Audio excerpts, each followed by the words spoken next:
Hebdo africain, notre rendez-vous hebdomadaire en partenariat avec le Timbuktu Institute. Chaque mercredi, nous recevons des experts sur les questions stratégiques pour le continent africain. Et aujourd'hui, nous allons parler de l'avenir de la coopération sécuritaire au Sahel avec Dr Abdurrahman Diko de l'Université de Zinder au Niger et chercheur associé au Timbuktu Institute. Il est en direct avec nous depuis Niamey.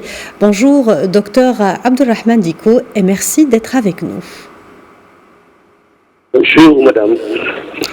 Alors, après Barkhane, ce sera Takuba et le secrétaire d'État américain vient de boucler une visite en Afrique de l'Ouest. Quel bilan faites-vous des coopérations sécuritaires dans la région du Sahel ? Le Sahel, entre mobilisation sociale et mobilisation sécuritaire, peine aujourd'hui à asseoir une ligne de conduite qui est censée lui permettre de ramener la paix et de garantir à la population sahélienne un minimum de conditions favorables à une émergence économique et politique. Aujourd'hui, le Sahel, pratiquement tous les pays du Sahel qui se sont engagés dans une sorte de coopération plus ou moins stratégique avec des acteurs extérieurs comme les États-Unis et certains pays de l'Union européenne, trouvent aujourd'hui, font face à une situation sécuritaire assez emblématique où les conditions d'existence ne font que se détériorer malgré une forte mobilisation, n'est-ce pas, des militaires, malgré une forte mobilisation du matériel militaire dans le Sahel qui va progressivement vers ce qu'on appelle la sanctuarisation d'un espace et qui, à la limite, aujourd'hui, est comparable à un État comme la Somalie. Donc, d'un point de vue stratégique, aujourd'hui, on peut véritablement retenir une seule chose, c'est que la situation sécuritaire au Sahel, malgré, si vous voulez, tous les efforts diplomatiques, malgré tous les systèmes de coopération internationale installés dans cette zone, ressemblerait beaucoup plus, si vous voulez, à une situation, à un état de guerre où l'État peine à asseoir les conditions minimales, n'est-ce pas, d'une sécurité durable. Et on sent véritablement une faillite considérable d'un système de sécurité, malgré tous les efforts déployés. On sent aussi, si vous voulez, une sorte de démission une démission politique des États face à une situation qui est en train progressivement de les dépasser. Très bien. Abdurrahman Diko, pensez-vous qu'il faut un changement de paradigme dans ce domaine au Sahel où beaucoup de questionnements sont soulevés, notamment avec les mutations géopolitiques en cours ? Il est évident aujourd'hui que le changement de paradigme s'impose comme une alternative unique, dans la mesure où nous avons à un moment donné suivi, si vous voulez, nos États et la communauté internationale dans la répression plus ou moins militaire, et le primat a été donné à l'action militaire. Et aujourd'hui, s'il faut aller vers un bilan, on retiendra que 10 ans d'intervention militaire, 10 ans, si vous voulez, pendant 10 années de mobilisation militaire, les résultats sont assez mitigés et le terrorisme a connu une progression plus ou moins fulgurante. Donc, du coup, on peut se rendre à l'évidence qu'il y a une faillite, il y a un échec patent qui est là. Donc, à partir de ce constat, on ne peut qu'envisager aujourd'hui une autre carte politique, une autre carte stratégique qui est censée ramener la paix et qui est censée aussi garantir à nos populations sahéliennes un minimum de sécurité leur permettant de progresser d'un point de vue économique mais d'un point de vue politique.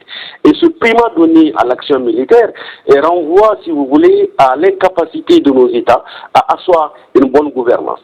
Il y a un problème essentiel qui est là, c'est un problème de gouvernance politique et économique.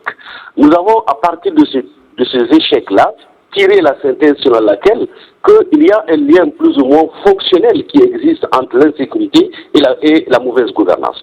Donc, s'il faut réellement changer de paradigme, nous allons partir à partir de ce constat-là pour envisager maintenant une nouvelle carte qui va nous permettre de créer les conditions pour qu'il y ait un véritable réajustement structurel de ces gouvernances politiques et créer les conditions pour qu'il y ait une sorte de dialogue plus ou moins j'allais dire dynamique entre les différentes communautés, parce qu'il faut bien le dire, que si par ailleurs, par le passé, nous avons connu, si vous voulez, la progression de ces djihadistes qui arrivent avec un nouveau discours, et ce discours-là est fondamentalement posé sur le fait que l'État moderne conçu dans les États sahéliens est un État qui est une forme d'État qui en réalité encourage la mauvaise gouvernance, la corruption et qui débouche incontestablement sur le sous-développement. Donc ces groupes djihadistes aujourd'hui viennent avec un discours et avec des alternatives. Et voilà pourquoi ils ont intégré de leur dynamique des communautés qu'on considère comme étant exclues, n'est-ce pas, de la gouvernance politique. C'est-à-dire ces différentes communautés qui... Oui. Docteur Dicko, plus spécifiquement, que pourrait-on apprendre de l'expérience nigérienne en matière de gestion de la menace terroriste? Comment renforcer la résilience de ce pays qui a un positionnement central dans l'ensemble sahélien? S'il faut s'appuyer sur l'exemple du Niger, moi je pense qu'au Niger, il y a un problème fondamental qui se pose.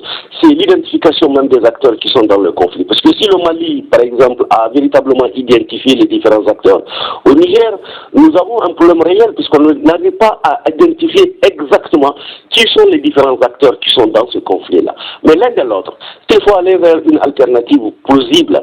Moi je pense que le Niger aujourd'hui a tout intérêt à revoir un peu ce que j'ai dit tout à l'heure, la gouvernance politique. Il faut créer les conditions pour qu'il y ait beaucoup plus de rapprochement entre les différentes communautés.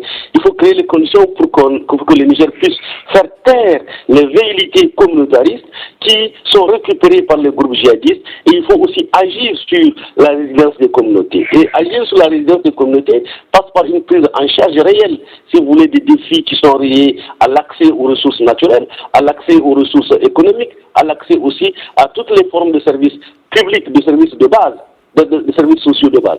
Donc cette résilience-là, retrouvée, va permettre à ces communautés de faire un effort considérable dans leur réinsertion dans le système de production économique et politique du Niger.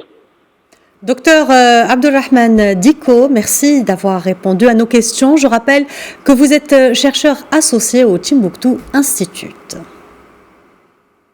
Merci, madame.